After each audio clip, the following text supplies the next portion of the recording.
പെരിന്തൽമണ്ണയിലെ സ്വർണ്ണ കവർച്ചാ കേസിൽ 8 പ്രതികൾ കൂടി കസ്റ്റഡിയിലായി. കവർന്ന 3.5 കിലോ സ്വർണത്തിൽ പകുതിയോളം സ്വർണം കണ്ടെടുത്തതായി സൂചന. ജ്വല്ലറി അടച്ച് സ്കൂട്ടറിൽ വീട്ടിലേക്ക് പോവുകയായിരുന്ന സഹോദരങ്ങളെ കാറിൽ പിന്തുടർന്നെത്തിയ സംഘം സ്കൂട്ടർ ഇടിച്ചിട്ട് കയ്യിലുണ്ടായിരുന്ന സ്വർണ്ണമടങ്ങിയ ബാഗ് കവരുകയായിരുന്നു. അരുൺ അമർനാഥുണ്ട് കൂടുതൽ വിവരങ്ങളുമായി. അരുൺ, ഈ 8 പേരാണ് ഇപ്പോൾ പിടിയിലായിരിക്കുന്നത്. കൂടുതൽ പേർ ഇനിയും പിടിയിലാക്കാനുണ്ടോ? എങ്ങനെയാണ് പോലീസ് പ്രതികളിലേക്ക് എത്തിയത്?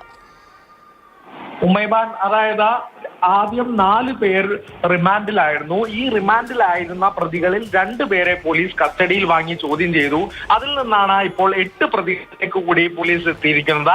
ഇവരെ കസ്റ്റഡിയിൽ എടുത്തതായാണ് വിവരം. നാളെ പത്രസമ്മേളനത്തിൽ കൂടുതൽ വിവരം അറിയിക്കുമെന്ന് മലപ്പുറം ജില്ലാ പോലീസ് മേധാവി അറിയിച്ചിട്ടുണ്ട്. വ്യാഴാഴ്ച രാത്രിയായിരുന്നു വൻ കവർച്ച നടന്നത്. പെരിന്തൽമണ്ണയിൽ അർദ്ധരാത്രി ഈ 8 മണിയോടുകൂടിയാണ് ഇത്തരത്തിലൊരു കവർച്ച നടക്കുന്നത്.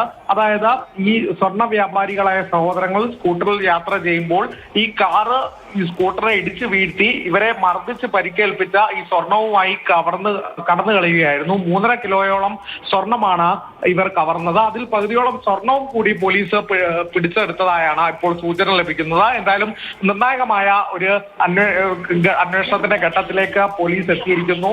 CCTV ദൃശ്യങ്ങൾ ഉൾപ്പെടെ കേന്ദ്രീകരിച്ച് നടത്തിയ അന്വേഷണത്തിലേക്കാണ് ഊർജിതമായി തന്നെ പ്രതികളെ പോലീസ് പിടികൂടിയത്.